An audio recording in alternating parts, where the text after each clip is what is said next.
Okay, now the recording is underway. Sorry about that. This afternoon, I'd like to begin with a land acknowledgement. We would like to begin by acknowledging the Indigenous peoples of all the lands that we are on today. While we meet today on a virtual platform, we would like to take a moment to acknowledge the importance of the lands which we each call home. We do this to reaffirm our commitment and responsibility in improving relationships between nations and to improving our own understanding of local Indigenous peoples and their cultures. From coast to coast to coast, we acknowledge the ancestral and unceded territory of all the Inuit, Métis, and First Nations people that call this land home. And now it's my pleasure to introduce this afternoon's panelists. We have Barb Glass and Robin Cook-Ritchie presenting this afternoon. Barb Glass's teaching career began in 1990 in the York Region District School Board. She relocated to North Bay and spent 23 years at Canadore College, teaching and coordinating adult upgrading and pre-apprenticeship programs. Subsequently, Barb held management positions at Conestoga College and Niagara College in the areas of access programming, upgrading, and pathways. In 2016, Barb began her current position as Executive Director of the College Sector Committee. Robin Cook-Ritchie is the Executive Director at Laubach Literacy Ontario. Her consulting company, RCR Consulting, has focused on adult literacy. Sarah, I'm for sorry, the past... interpreter's just going to have to interrupt you. You're going a little bit too fast for me. Can you go back to introduce Robin? Thank you. Certainly. Robin Cook-Ritchie is the Executive Director at Laubach Literacy of Ontario, LLO. Her consulting company, RCR Consulting, has focused on adult literacy for the past 2 decades, working with literacy organizations across the province on research and development projects and practitioner training. Robin also coordinates the literacy and basic skills and language instruction for newcomers to Canada programs at the Grand Erie District School Board.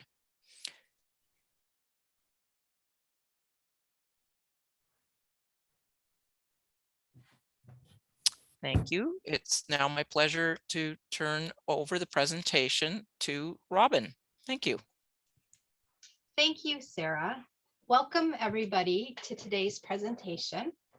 I'm going to start out the day and I'm going to be talking about OALCF and essential skills, and then I'll be turning it over to Barb at the midway point, and she will be talking to you about the new skills for success and the connection to OALCF.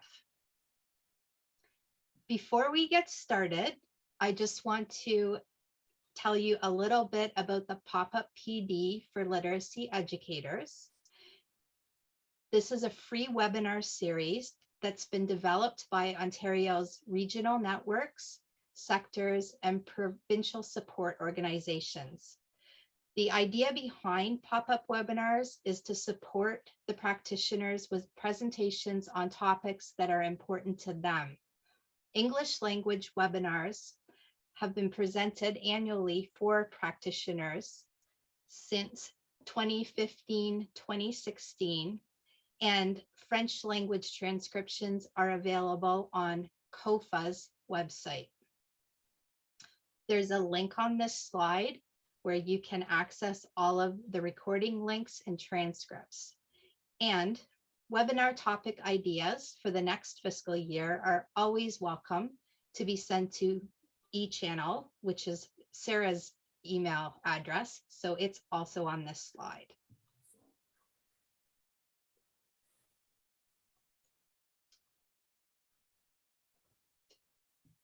In today's webinar, we're going to start out with a historical overview of the Ontario Adult Literacy Curriculum Framework, or the OALCF. From here on out, I'm going to call it the OALCF because it's quite a mouthful to say the whole thing every time. We're going to do a brief overview of the components of OALCF. I'm going to talk a little bit about the history of essential skills and the connection between OALCF and essential skills. And then we're going to get into the new skills for success and the connection to the OALCF.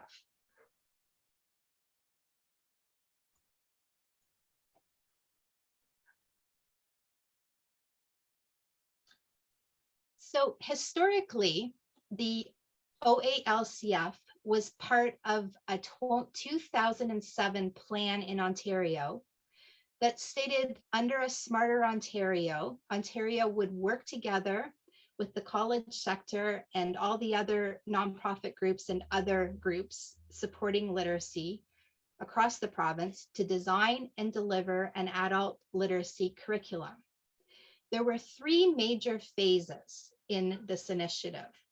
The first phase started in 2008, and the final phase wrapped up in 2011. The phases included a pilot project where agencies from all across the province, representing all the different streams and sectors, provided feedback on the first draft of the framework. The field was involved in the development work related to the initiative through a series of funded projects by support and service organizations across the province. And those organizations were involved in all three of those phases.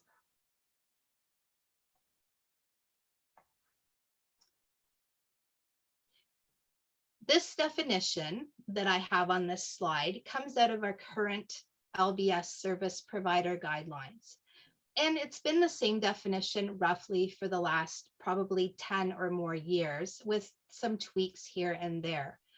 What's important to note is that the LBS program is meant to help adults develop and apply communication, numeracy, and digital skills to be able to achieve their goals. The program is divided into 4 cultural streams that are customized for Anglophone, deaf, Francophone, and Indigenous learners. The program is meant to help learners reach their goals related to 5 different goal paths. And those goal paths are employment, post-secondary education, apprenticeship, secondary school credit, and independence. Programming is designed to help learners progress from developing the skills they need and to be able to apply those skills in order to achieve their bigger goals that they have.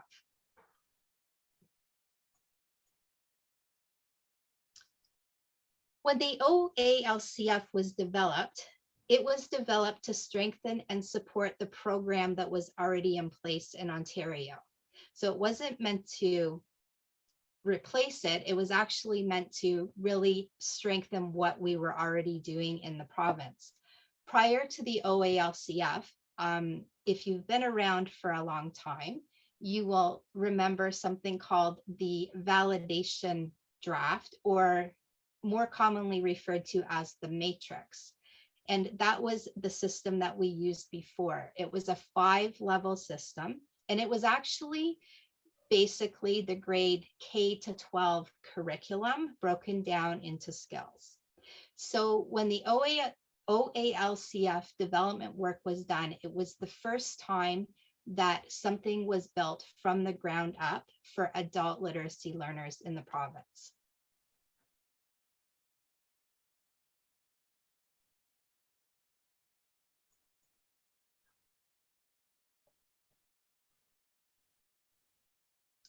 So what is the Ontario Adult Literacy Curriculum Framework? Again, I said I wasn't going to say that again, but I did, or the OALCF. So first of all, it's a multi-part framework. It's a set or collection of tools that were meant to strengthen existing programming. It was meant to provide a solid foundation upon which programming could be developed. It's learner-centered, goal-directed, transition-oriented, and it uses a task-based learning approach. So the purpose of the OALCF was to improve transitions of adults through Employment Ontario and the broader education and training system. When we talk about the OALCF, we're actually talking about a broad term that refers to all the features of delivering a competency-based program.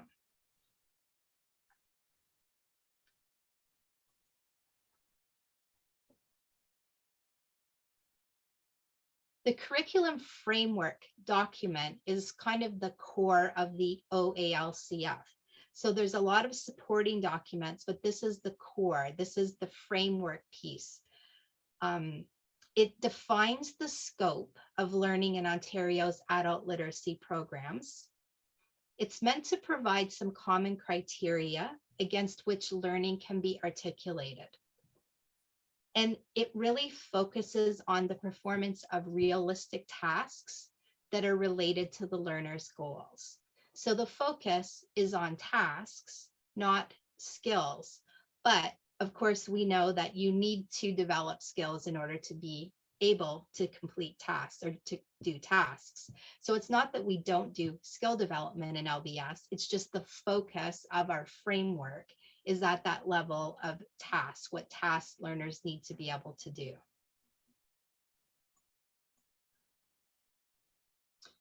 The curriculum framework was designed to help the practitioners make really clear connections between what they do in literacy class or one-on-one or however it's being delivered, and then the real life tasks that learners perform when they go out to work, when they're in other learning environments, or when they're out in the community. The framework provides a common language and criteria for learning, regardless of what the goals, backgrounds, or interests of the learner are. It's meant to give a foundation or an accountability framework for the assessment of literacy. And it's really focused on the application of learning. It's not intended, however, to provide all the details of literacy development. So it doesn't provide all those skill development pieces. It's meant to focus on how, once you have those skills, you apply them in real life, whether it be work, learning, or in the community.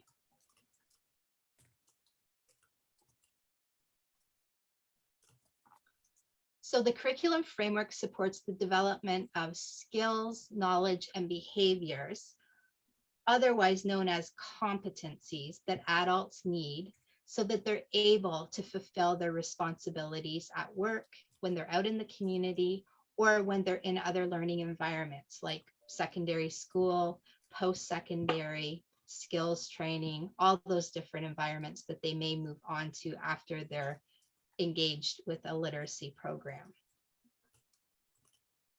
It really goes beyond literacy instruction, as discrete skills building focuses on the interaction of skills, knowledge, and behavior that reflects the learner's goals and interests.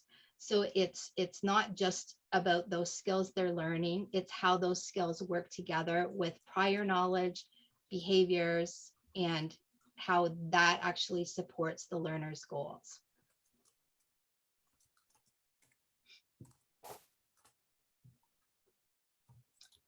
So the curriculum framework itself uses 6 very broad competencies to organize learning content. So those 6 competencies are: find and use information, communicate ideas and information, understand and use numbers, use digital technology, manage learning, and engage with others.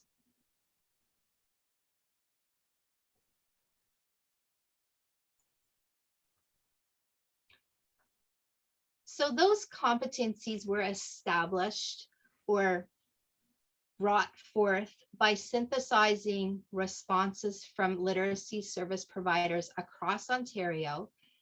And the question really was, what should learners be learning in literacy programs? So that was kind of the broad question that was asked, and that fed into the development work, and the competencies came out of that work.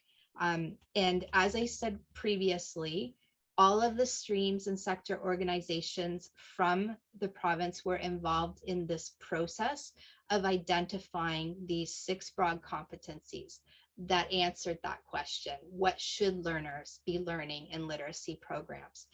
And as you can see by the competencies, they go beyond the traditional idea of reading and writing and numeracy, as we would traditionally think of literacy.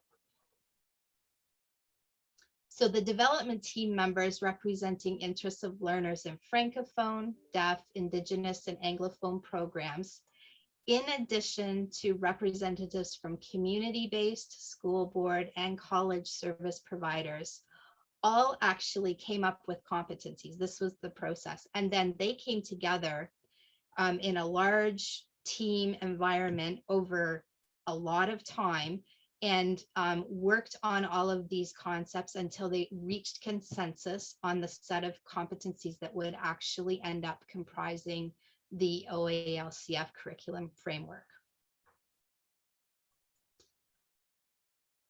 So why competencies?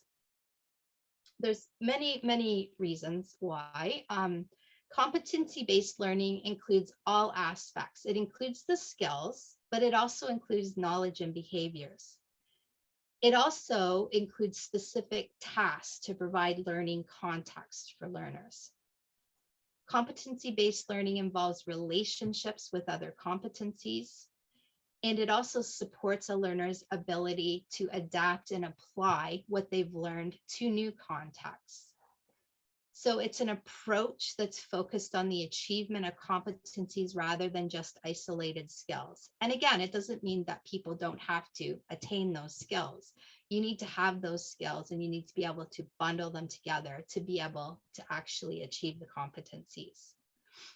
With this type of an approach, there's an interaction of skills, knowledge, and behaviors, as well as learners' prior knowledge and understanding of how to use the skills. And this helps learners be able to perform tasks. So competency-based education can articulate success in many different ways, but it's always key that the learner is able to demonstrate success against the standards set out in the framework.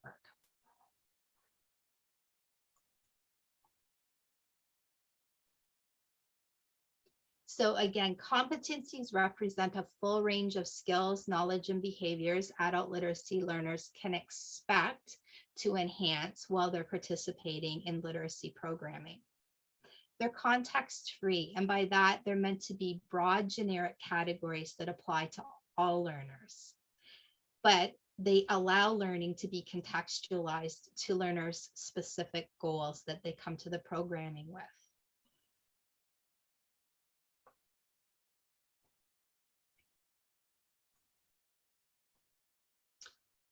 In the OALCF, competencies are integral to completing any task.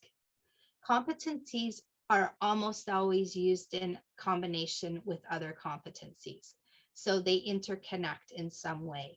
Communicate, for example, communicate ideas and information and find and use information are often interconnected in the actual task that you do. So the concept of competencies implies a much broader concept than just the term generic skills.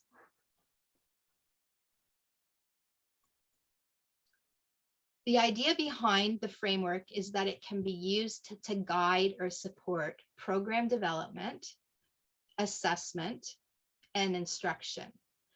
So keeping in mind it's a framework, it doesn't have everything in it. It's meant to give you kind of the foundation or the basis upon which you can do some program development, you can create assessment tools, and you can actually provide instruction to learners. But you have that you're able to reflect back on the framework as your foundation piece.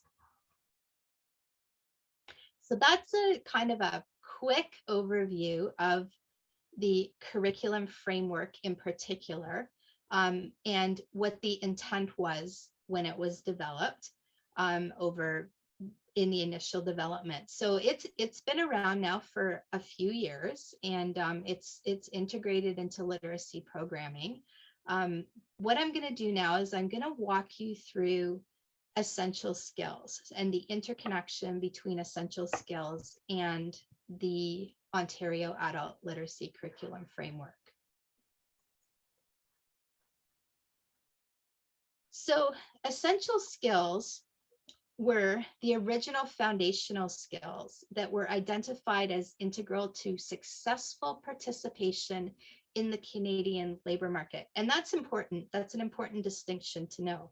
So the essential skills were really built on the skills people needed to be able to participate in various types of employment.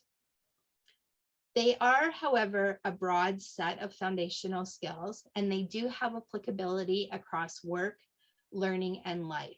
So the idea is having these skills in place allows you to adapt and use them in other contexts, in particular in learning, other learning environments, and just in life in general.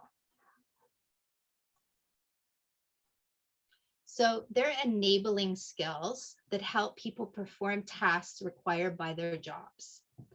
They're skills that provide workers with a foundation for learning other skills. They're skills that enhance the ability to adapt to change.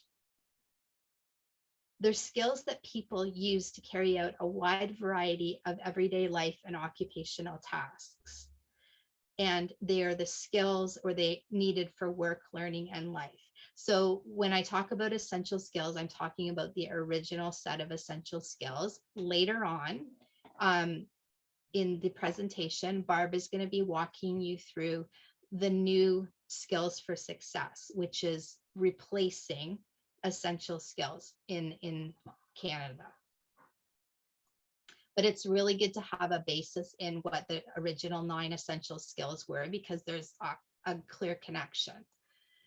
So those 9 original essential skills are reading, document use, writing, numeracy, oral communication, working with others, thinking,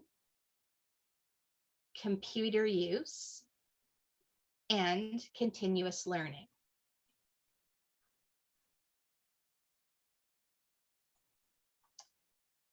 So essential skills actually have a long history, and I think it's interesting just to understand where they came from, because you're going to be familiar with some of these pieces maybe. From 1971 to 1993, in Canada, we had something called the Canadian Classification and Dictionary of Occupations. So that was developed in Canada specific to Canadian occupations. In 1993, the National Occupational Classification replaced the CCDO. So that's the NOC. We talk about the NOC or hear about the NOC, and most people who work in literacy have experienced or had to use NOC codes. So when you have the code, there's a specific code that links up to a specific occupation. In 1993, the government launched the Essential Skills Research Project, or the ESRP. So the very first step of that project was to draft a framework that included a list of the 9 essential skills, which I just went over in the previous slide. It also included complexity rating scales and an approach for data collection to make the essential skills profiles. So the main purpose of this project was to support curriculum development and training for all of those current occupations that were outlined in the National Occupational Classification, or NOC.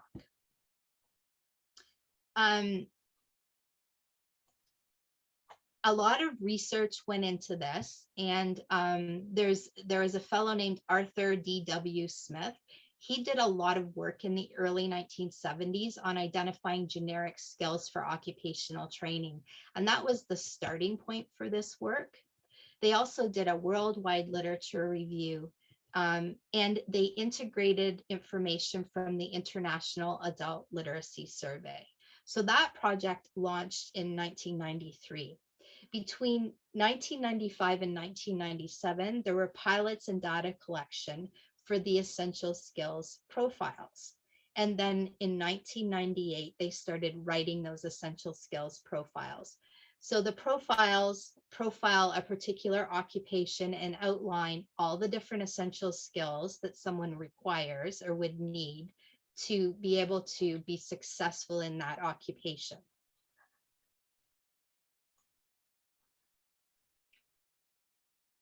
So what they wanted to do with this project was to improve economic performance and labor market outcomes by encouraging training.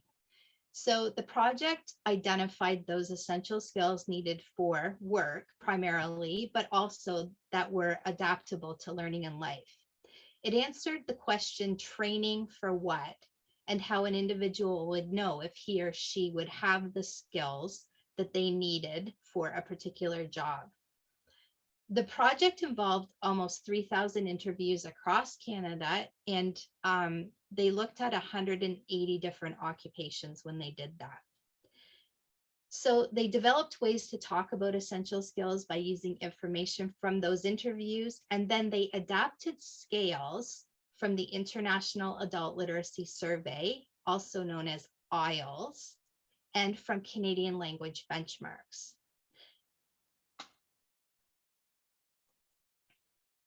What they found when they did this work is that different occupations require different skill sets and different skill levels. And increasing skill levels or providing training helps people maintain jobs, especially during transitional times. And I think this point's really quite important right now, because we are living through a very, very historic, major transitional time right now in terms of COVID, but also in terms of increasing digitization of many different occupations. So both of those things are incredibly transitional.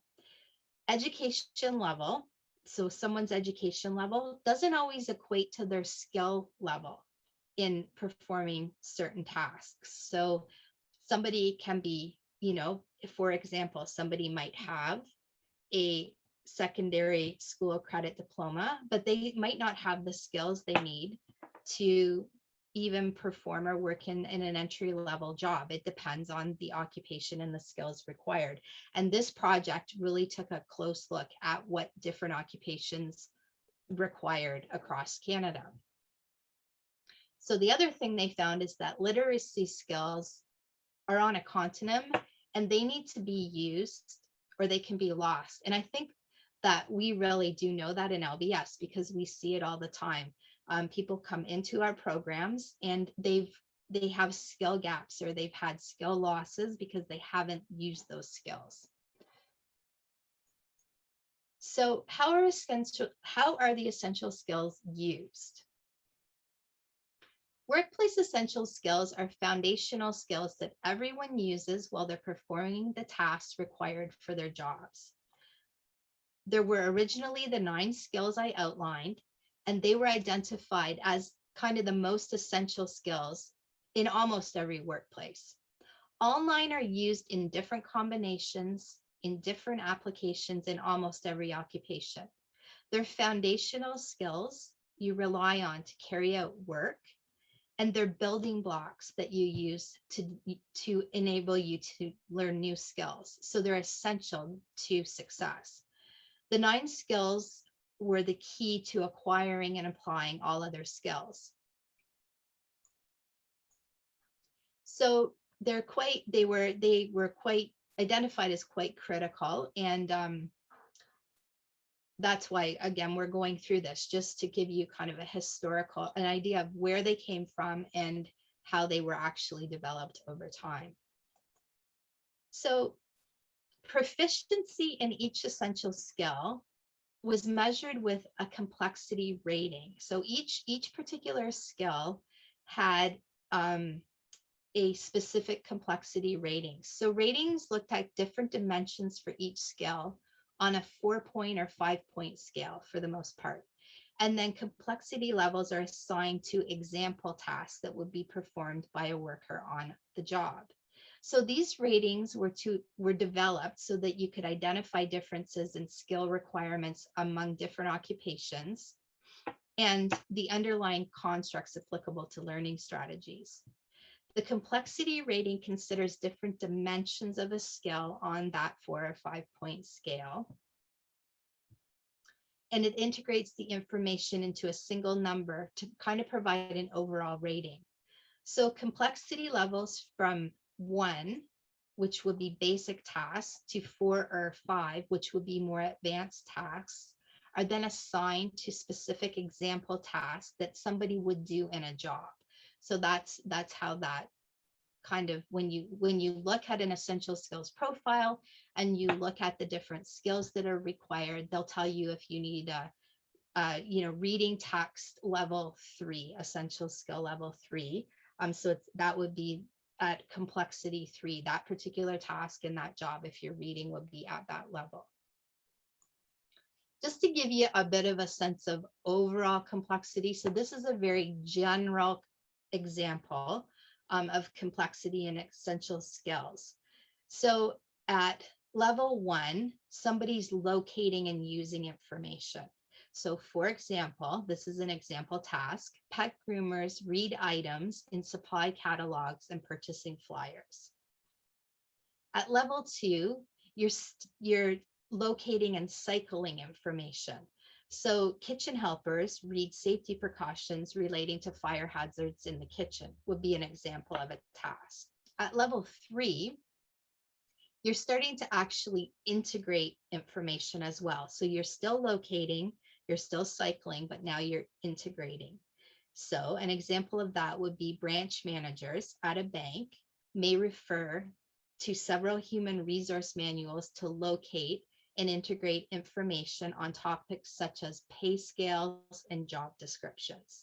So you're not just finding the information, you're also starting to integrate the information to make decisions or actually generate new information. At level 4, you're doing all of those things, but you're also starting to apply prior knowledge. So knowledge that you bring to the table. So court clerks select information from various acts to assist justices of the peace in cases where clarity of jurisprudence is required. So the acts that they're actually reading and selecting are complex legal documents. So they have complex terminology. So they have some background information to understand that terminology to be able to actually bring the correct information in. And at level 5, you're actually starting to generate new things. So you're doing everything you did in the first 4 levels, and then you're also generating. So assistant business managers and labor unions might read adjudication decisions that have established jurisprudence or law for pending grievances, which are to go to adjudication. The legal wording has specific and complex implications for specific cases. So as the levels increase, the complexity increases as well. So essential skill scales, those either 4 or 5-point scales, draw from the International Adult Literacy Survey research that took place. And I'm not going to go through this. I just put it in as an example so you could see. You see the language is very similar. So at level 1, you're locating. At level 2, you're cycling. At level 3, you're integrating. At level 4, integrating, synthesizing, and using prior knowledge.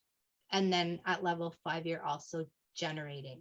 So there's a clear connection between those essential skills scales and the research that was done through the IALS, or International Adult Literacy Survey.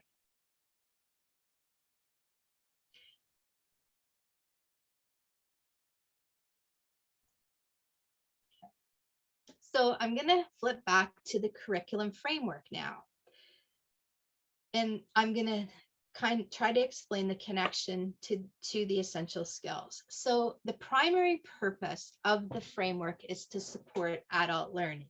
Remember that the primary purpose or original purpose of essential skills was actually revolving around occupations and identifying tasks and occupations and skill levels. So the OALCF curriculum framework is consistent with the interpretation of the essential skills complexity scales, but it's not organized by those 9 essential skills. So it doesn't draw exclusively from essential skills for its conceptualization of all the different levels. There are some very clear connections, and then there are some additional pieces that were put in place because the purpose is different. The purpose is to support adult learning. So for example, OALCF, it organizes the skills into competencies, whereas essential skills are organized by specific skill domains.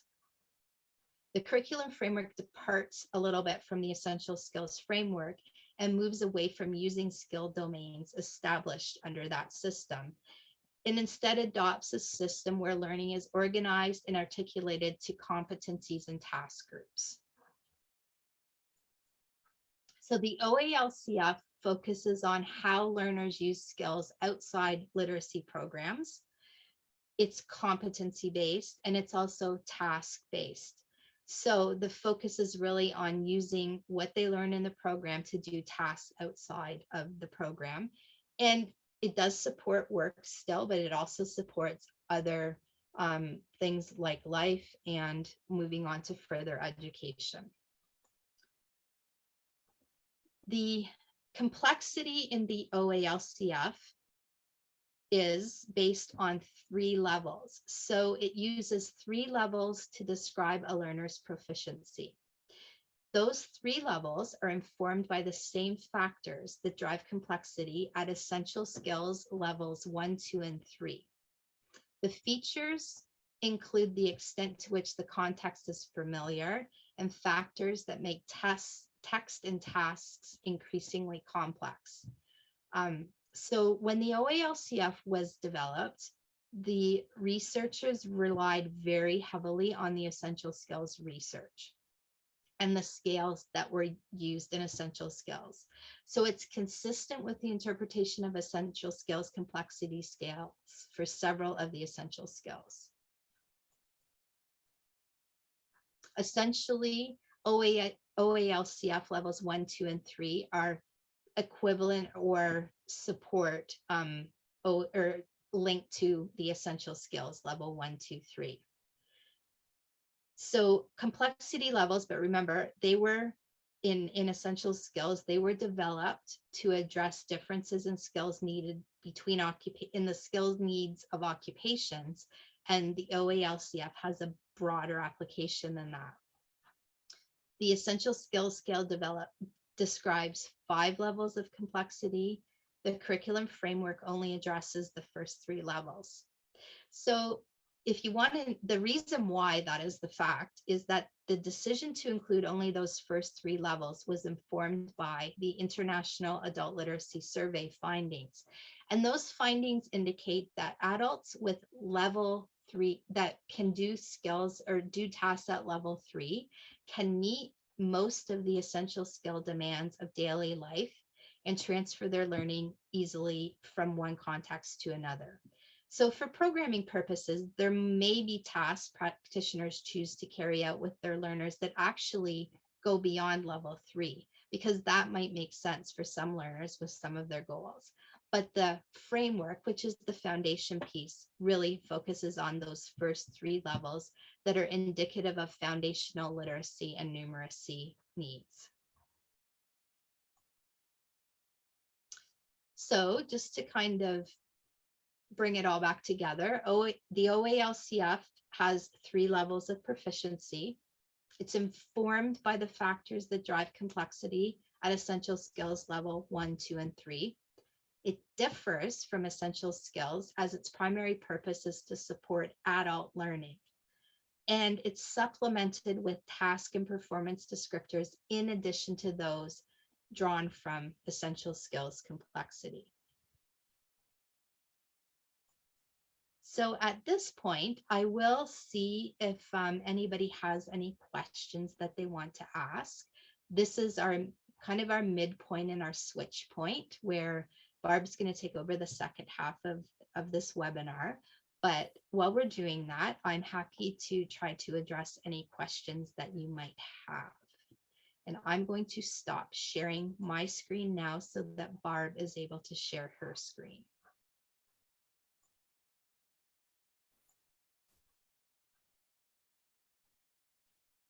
So if you have a question while we're doing the switchover, you can type it in the chat box. I'm looking at the chat box right now, and I will try to answer it.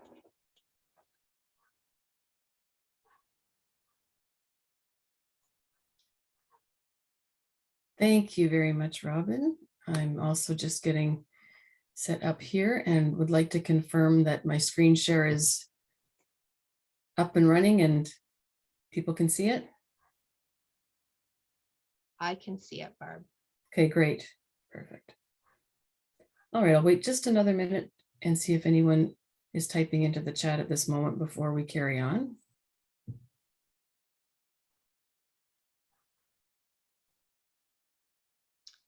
So far, it doesn't look like we have any questions.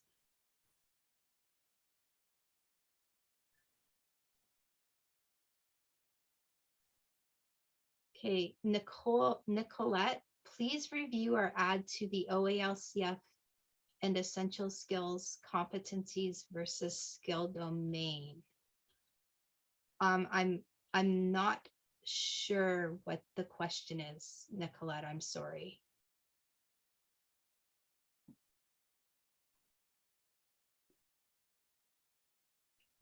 Clarify the difference. So there are 9 essential skills and there are 6 competencies. So the OALCF has 6 competencies.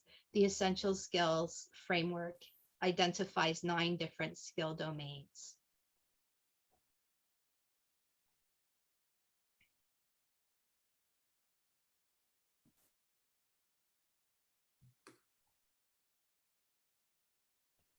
Okay. Okay, Nicolette, the last thing I see is a smiley face. So hopefully that was clarification for you. Okay. So there is a question about Ontario Skills Passport. The website assisted with training plan development. It's no longer up and running. Will the new Skills for Success be available? Similar to what used to be available for training plan development. Okay, I think we'll leave that question for after we talk about Skills for Success, if that's okay. Okay. Okay, I'm gonna turn my camera and mic off and turn it over to Barb now. Okay.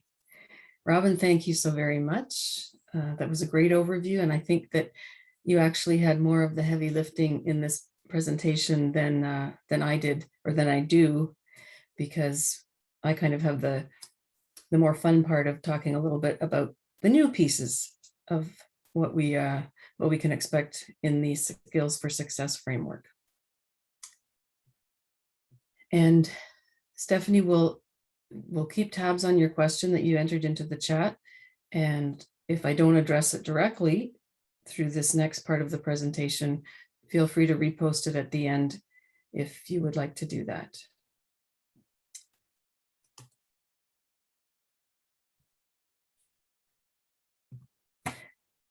I'm going to start just by refreshing your memory from a few minutes ago of a couple of the things that Robin mentioned in her portion of the presentation. It really was a very long time ago when you consider that we're now, believe it or not, almost at the end of 2021, that the Essential Skills Research Project is 20 years old, and sorry, 30 years old. So high time for an update. And we'll talk a little bit more about some of the reasons behind the federal government's decision to proceed with updating the essential skills framework.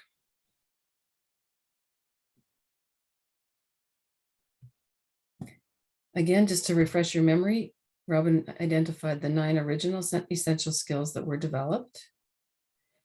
And in the new Skills for Success framework, as we will see very soon, there are still 9, but some of them have been renamed or possibly renamed and redefined based on the fact that it's now 30 years later.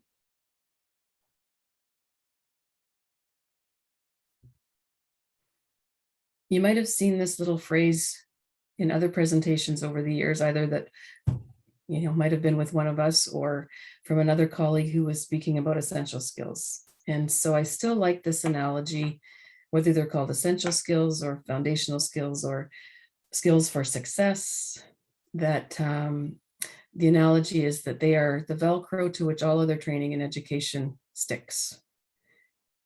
So if any of us, a learner, an employee, a facilitator, an instructor, any of us in our daily life, a parent, have stronger essential skills, we'll be much more likely to be successful at other kinds of training and education. And it stands to reason when you think about the, very, I would say some of the simpler essential skills like reading and writing and numeracy. If those skills are stronger, then we're better able to engage in other kinds of training and education and employment, of course.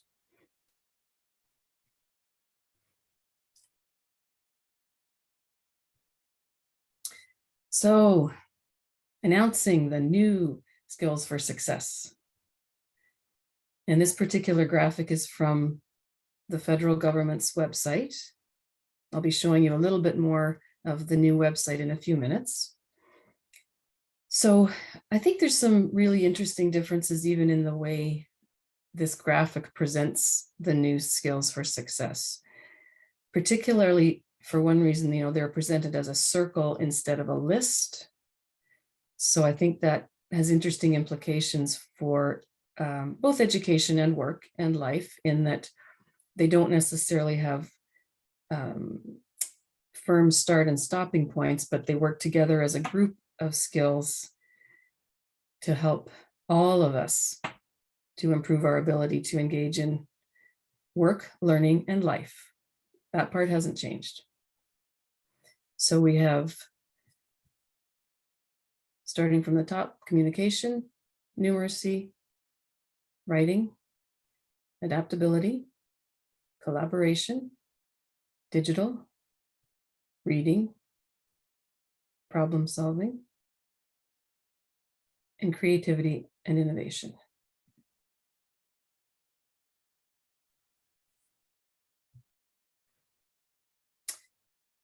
Some of you may have already had a look at the federal government's new website. Formerly it was the Office of Literacy and Essential Skills website. And now, of course, it's the Skills for Success website. So this is the landing page. And I've placed the link at the bottom, but you can certainly just Google Skills for Success, and you will very easily be able to find this link if you're interested in having a look at what is on this new federal government website. But I think it's interesting to see that this very opening statement on the landing page is still really fundamental to all of the things that Robin told us about the original Essential Skills Research Project and the impetus for creating and using those 9 essential skills as they were originally developed. So Skills for Success provides Canadians with everyday skills that are needed for work, learning, and life. That emphasis on those 3 items, those 3 dimensions, is still at the forefront.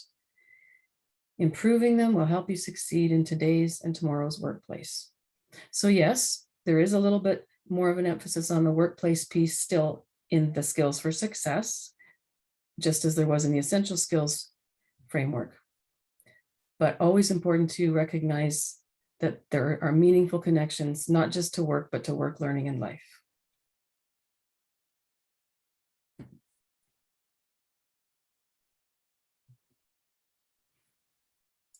So just a little bit, again, from the federal government website about the new Office of Skills for Success. There are a few different services listed under the skills, the Office of Skills for Success. Not unlike what there used to be, but maybe renamed a little bit differently. And again, I won't spend too much time on the website piece, but you can certainly have a look through it if you'd like, click on some of these other links. Whenever we have LBS providers and support organizations on the line, the funding word is always of interest. So although there is no call for proposals out at this time for funding Skills for Success projects, you know, if you are an organization that might be interested in looking at their call for proposals, you might want to check back here every so often to see if there are any open calls for proposals, but there aren't currently right now. There is a place on the training support link where service providers or organizations can apply to be included as a resource on that list. So that again is perhaps of some interest to some of you that are in connecting in the webinar today. Something that we'll talk about a little bit later in the presentation is this sentence here: training approaches with a focus on groups underrepresented in the workplace. So that is a theme that does occur repeatedly through the Skills for Success information, which was less prevalent in the original Essential Skills framework. And I think it's always important to keep in mind the statement at the bottom that this is a federal approach, as was the Essential Skills Research Project originally, and provinces and territories can use or can choose, I should say, to use this Skills for Success framework in the ways that they feel it is most appropriate for the workforce development programs and projects in their province. So this is not something that's mandated, it's something that's provided as a resource and a set of tools to the provinces.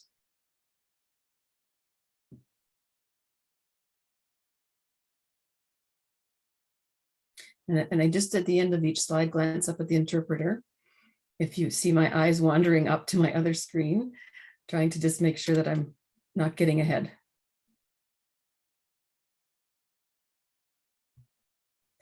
Okay, so here's the comparison chart. And what has changed in terms of the actual skills from the Essential Skills framework to the Skills for Success framework, we can see right here. So reading has stayed as reading, writing, numeracy, but not surprisingly, computer use has just been renamed as digital. Thinking has been renamed and redefined as problem solving. Oral communication is now more broadly communication. Working with others is now collaboration, which I think is a really neat term to include as a skill, as the name of a skill.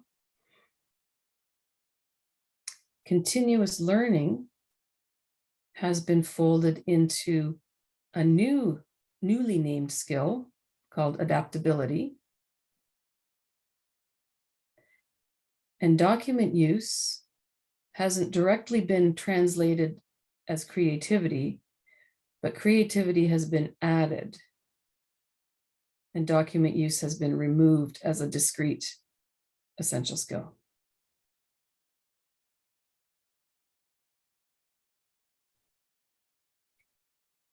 And of course, as I mentioned before, all the definitions related to these skills have certainly been updated as well.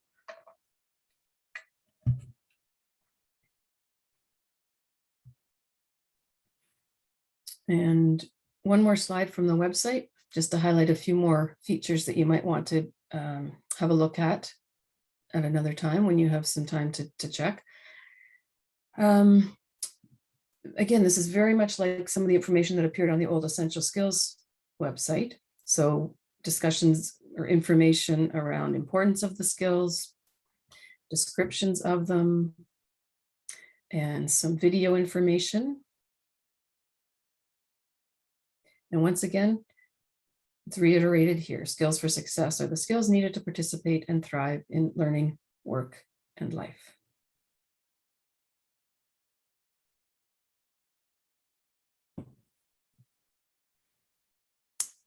There's a nice little video. It's only a minute long, and there is a transcript available as well if you click on the transcript link under the video. So this is something that, again, you might want to use in some of your own work or presentations or discussions. So I think it, not to editorialize here too much, but I think it's a good little video.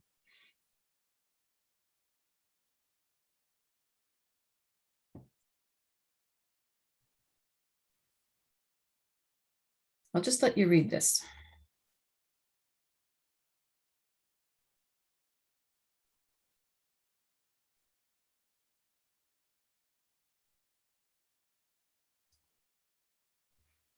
And before I speak about the next slides, I'll just draw your attention to the chat for a moment. If you do have to leave before the end of the presentation, and we certainly understand that some people may need to do that, we would really appreciate it if you would click on the link in the chat and complete the survey, or the evaluation survey for today's session. You will also receive it in a follow-up email with information about where the presentation is posted. But if it's very short, very quick to complete. So if you have a chance to do it before you leave the presentation today, that would be great.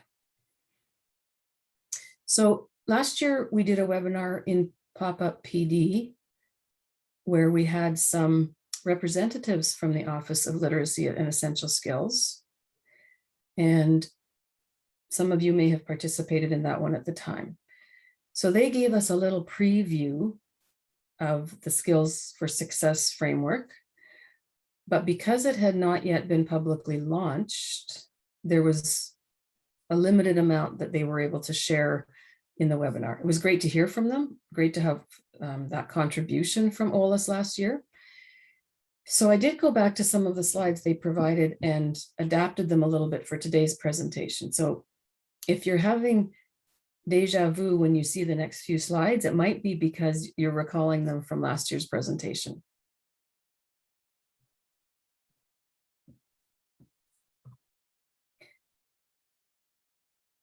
So the renewal of the Essential Skills Framework is based on these following criteria that the Office of Skills for Success has identified. That the skills should be transferable. And I know we all talk a lot about transferable skills, especially those of us that are working directly with job seekers. Certainly as LBS educators, we think a lot about the second one, having teachable skills and applying them to the context that relates to the learner's goal, particularly in LBS. That the skills are accessible, measurable. And the fourth one, that they are recognized by Canadian and international research for influencing outcomes. So a large thrust of the federal government's work in essential skills and now in Skills for Success has been about research and trying to ensure that there is applicability and understanding of research outside of Canada when it comes to the use of the framework, either the new one or the old one.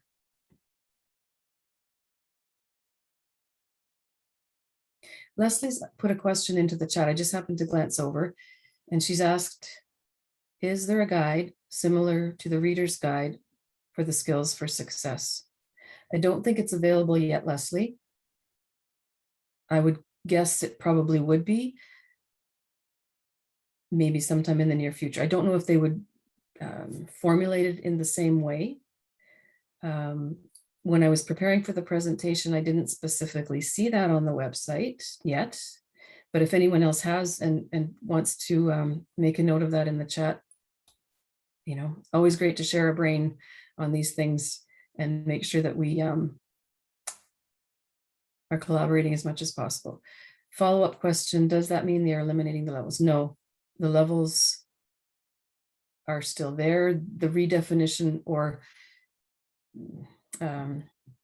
publishing of more information about the levels is pending. There's not too much yet on the website about the levels.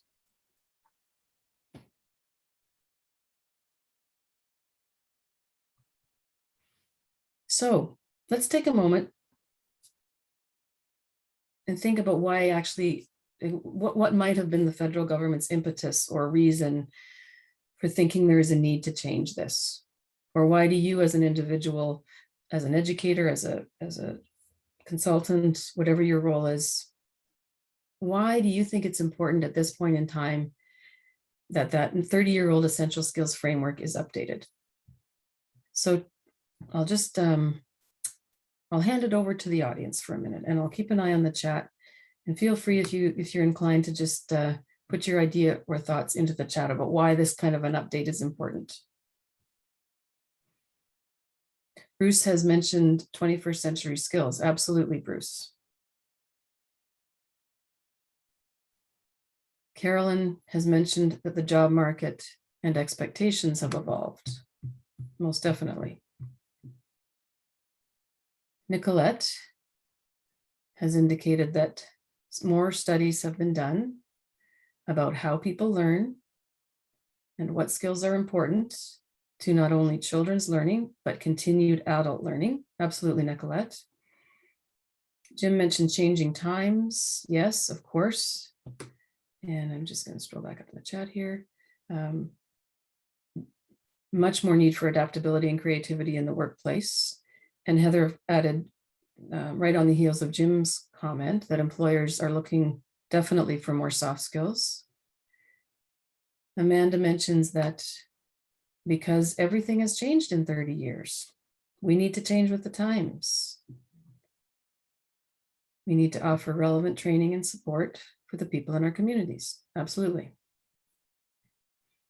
Courtney mentioned that the new skill titles are much more relatable for learners who need to upgrade soft skills. I agree, Courtney.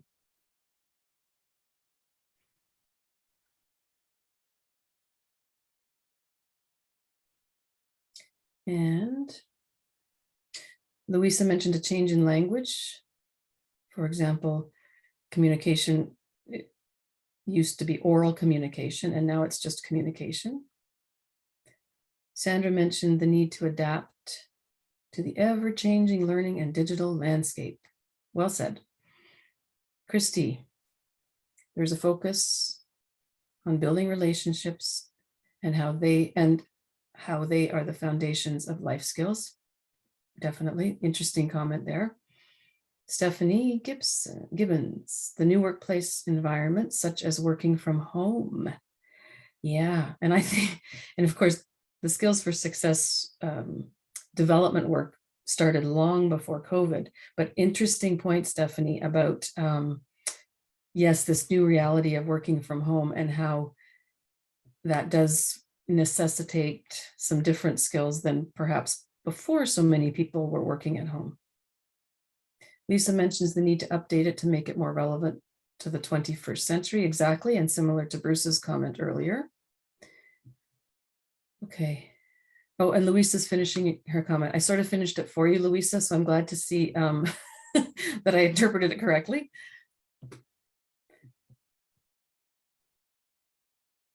Wonderful. Okay, well, thank you so much for pausing and just weighing in on that with some really important comments. And I think you'll see a lot of those echoed in the next couple of, or certainly in the next slide, which really is devoted to the why of the work that the federal government has done.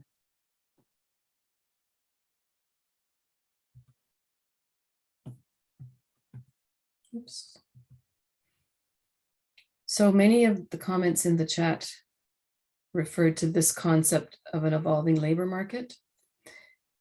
And a few of these points, many of us have seen in presentations, in research, in articles. We know and we work every day with people who have low foundational skills and who have difficulty finding and retaining work.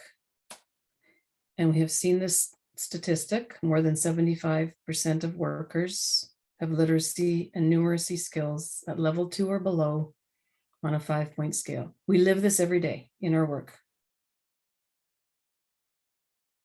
The second bullet relates also to a number of comments in the chat, in that technology's changed and the workplace has changed and the demand for digital competence has changed. And I see there's a few more comments added to the chat. So absolutely, as Anne-Marie mentioned, renewed focus on workplace and workforce training.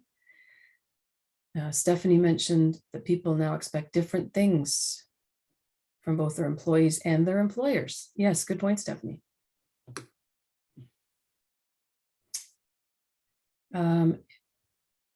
Some of us may have seen or read some stats related to the second bullet under the second bullet around new hires. And I think that we hear this anecdotally, and we sometimes hear it through surveys as well. Employers want people that have soft skills. They want people who can learn on the job, who can communicate and collaborate with others. And, the tagline for some employers is, if you give me people like that, we will teach them the technical skills. Now, having said that, of course, there's many jobs that definitely require some technical skills coming in as well.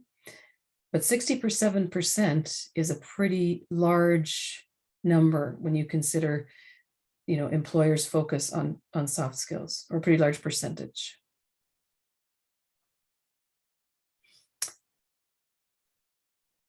And then the third bullet is kind of a downer. But again, I think it's something that many of us have seen. Employers have decreased skill investments in their employees over a 20-year period from 1990 to 2010. And it would be interesting to see what that looks like between 2010 and 2020. Because I think we often are aware of the fact that it's difficult for employers to engage in training. Jim was just asking if I have the sources of these stats. They are from the Office of Literacy and Essential Skills. And so when I said I adapted the couple of these slides from there, the Office of Literacy and Essential Skills didn't provide their exact source. I'm assuming some of it probably comes from some Stats Canada research and or workforce development research that the federal government has done. I can look a little bit deeper into that, Jim, if you are interested in that, and you're free to contact me afterward.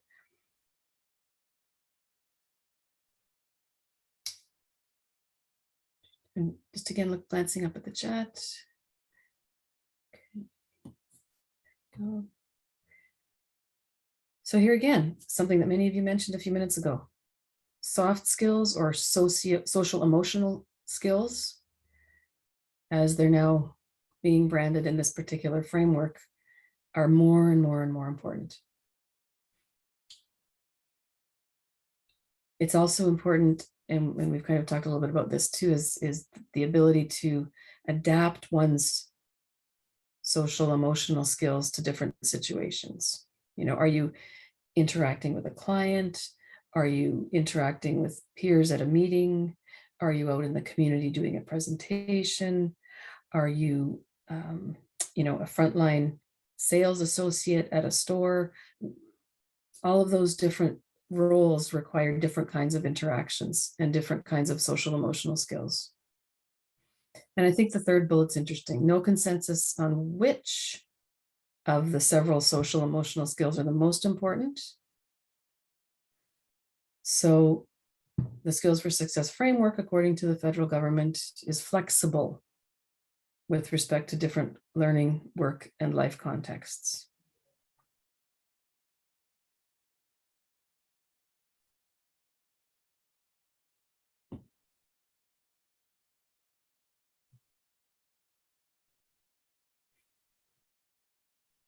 So a little bit more on the impact of the Skills for Success on workers and the labor market.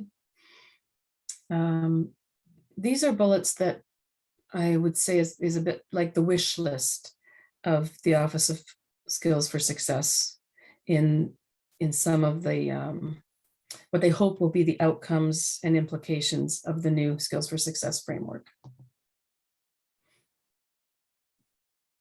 And in the interest of time and getting through the last little bit of our presentation, I'll just let you read those, but I won't comment on them.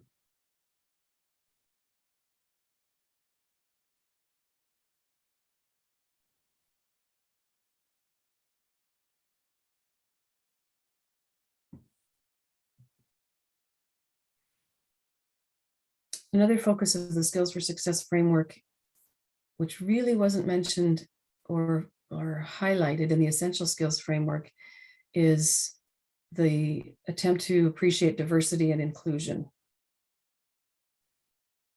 And as it says in the second bullet, the interplay of access to opportunities and identity factors. And they've listed a few of them here. And empowering individuals and employers to help support some of those underrepresented groups of employees or learners who are more frequently, as they've used this term, left behind. So again, remains to be seen whether the new framework will achieve these goals, but those are some of the goals.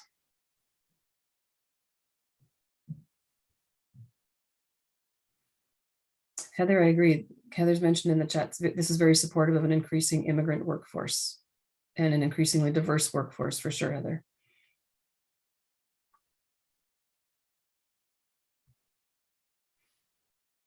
So just briefly, a little summary of those changes from the Essential Skills framework to the Skills for Success framework. We now have the soft skills more, that have been updated and renamed. We will not any longer have document use as a discrete skill, and the elements of document use are shifted into reading, writing, numeracy, and digital skills. And then we have the relabeled or renamed skills, as we talked about a little bit earlier. And I showed you on that comparison list from left to right.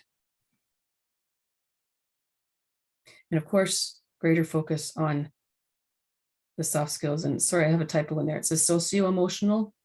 It should say social emotional skills and technology use. Louisa, very true. Adaptability is also important, as Louisa says in the chat, because change is the norm. Change is the norm. Just like the little graphic here says, learn to change, change to learn.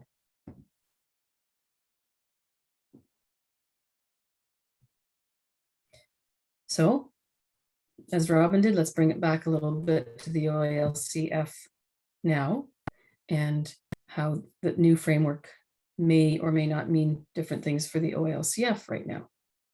So really, it doesn't change anything at this time. The Oalcf is still the same as it was when it was developed and released now 10 years ago. Robin talked a lot in her presentation about the broadness of the Oalcf competencies. And it's true, they are very broad, and any of us who work with them know that firsthand. So whether we're talking about the old essential skills or the newer skills for success, the Oalcf is broad enough to integrate with either.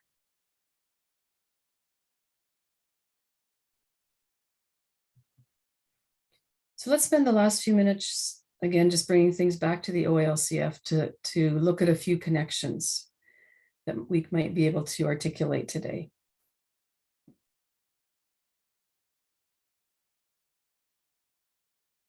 And thanks, Stephanie, for that other definition also in the chat.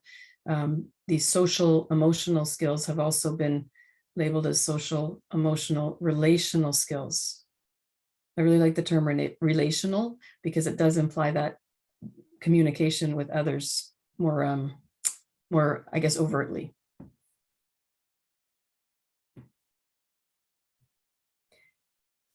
So we could take any of the Oalcf competencies, any of the 6, and create these little bubbles as to where or which of the skills for success can integrate with the Oalcf competencies.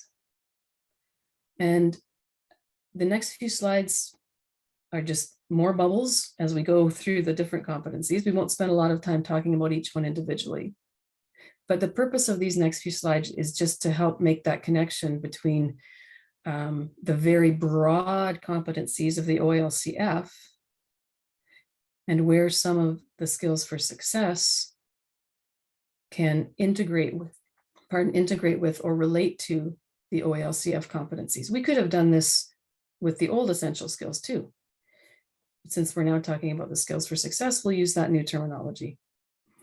And in the next few slides, there is no correlation between the size of any of these bubbles and their level of importance. Just some of the names are longer, so I had to make the bubbles bigger. So in find and use information, we would probably all agree that these are some of the skills for success that would be integrated into this competency, and likely more. Oops. Competency B is communicate ideas and information. So, I put in collaboration here. Collaboration may also be used in find and use information, absolutely. But certainly it's something that resonates with communicate ideas and information. Digital skills, creativity, of course, reading and writing because they're fundamental.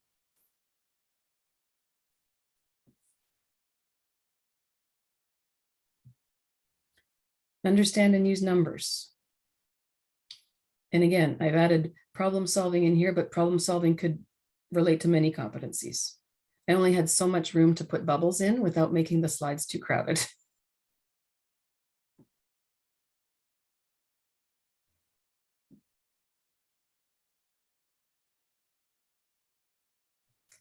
And digital technology, really, like, how many did I put in here? 1, 2, 3, 4, 5, 6, 7, 8.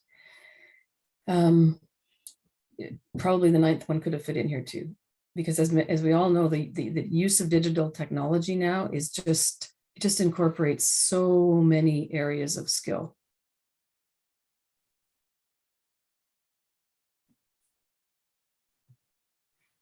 Manage learning. These are the bubbles that I attached to it for this presentation. Again, I didn't put communication in here.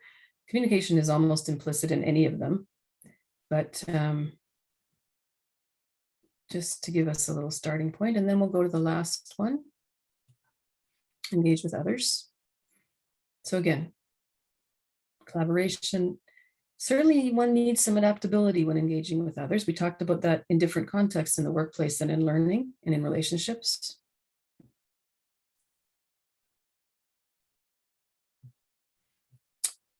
So we're just about at the end of our session, and I see on my clock here it's 3:22, so timing is pretty good. So just by way of a little summary in terms of Robin's first half of the presentation and how it then dovetailed into the second half. So the original Essential Skills Framework, which developed in the 90s, 30 years ago, is now retired in terms of the federal government's use of it. And it's now been replaced with Skills for Success. We talked about how the Oalcf had a relationship and some methodology associated with the Essential Skills Framework and the Essential Skills Research Project. But we also, in Robin's half of the presentation, she really did focus on the fact that the Oalcf is used to help, focusing on how learners use skills outside of just literacy programs, how they're used in work and learning and life as well, as opposed to more employment and workplace focus of the essential skills. And as I just said a few minutes ago, nothing changes with the OALCF at this point in time. It's a broad framework. And as we just saw in the bubbles in the previous slides, we can integrate the skills for success just as we were able to integrate our thoughts around essential skills. And then that leads into the last point on the slide. There is no prescribed curriculum that we as service providers have to deliver in LBS. We have all kinds of different curricula, all kinds of different content. And we have to have that huge variety of content and curricula to meet the needs of a huge range and scope of learners to whom we deliver LBS education. So the OALCF, as Robin said, is a very broad assessment and reporting framework. Any curriculum can be mapped to the OALCF to a greater or lesser degree. But right now, nothing changes in the OALCF. It's still the same as it was before, and its purpose in the LBS program is still the same as it was before.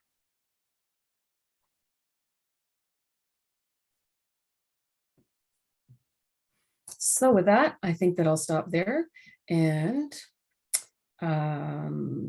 we'll just have a moment or two to go back to the chat. I know that Sarah Stalker has had to leave, so Heather Robinette will be doing a bit of a wrap up, I think, today. And I'll draw your attention again to the survey link in the chat that was just reposted a few minutes ago. Helen has a question in the chat. Is the knock changing to a line? Yes. Not done yet, though. Or at least it's not been released in a format that we can access it readily. Thank you for the positive comments in the chat. We can stay on for a couple more minutes if there are any others. So I think with that, I will stop talking and I'll let Heather take over to do wrap up today.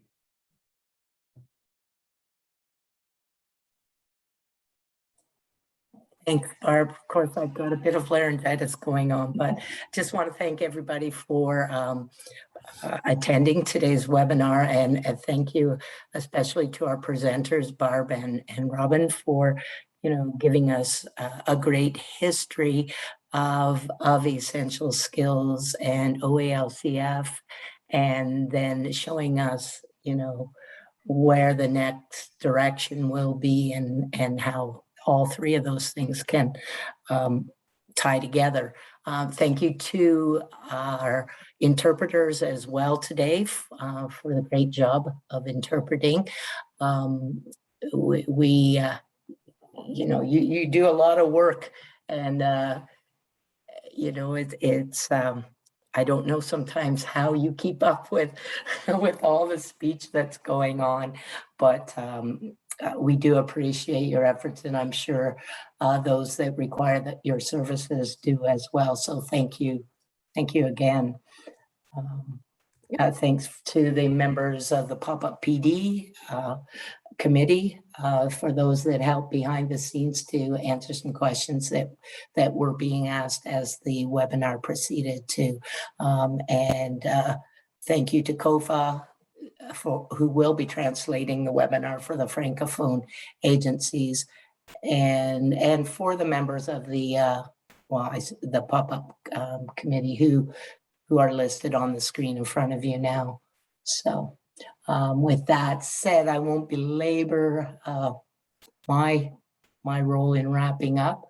Thank you again for coming. I hope you all got something useful out of this, and that you all completed the evaluation survey using the link that was posted in the chat.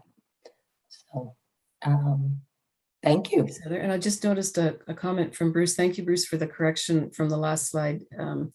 Deaf Literacy Initiative should be written in there for providing ASL interpretation and not Deaf Literacy Now. I think it was a combination of the e-channel deaf program, which is called Deaf Learn Now, and Deaf Literacy Initiative. And unfortunately, it just came out incorrectly there. as deaf literacy now. So we'll correct that, Bruce, for the next presentation. And thanks very much for pointing that out. Well, with that, I think that Heather's going to stop the recording and we will conclude for today. Many thanks again, Robin. It was great to work with you as always. Really enjoy collaborating with you. And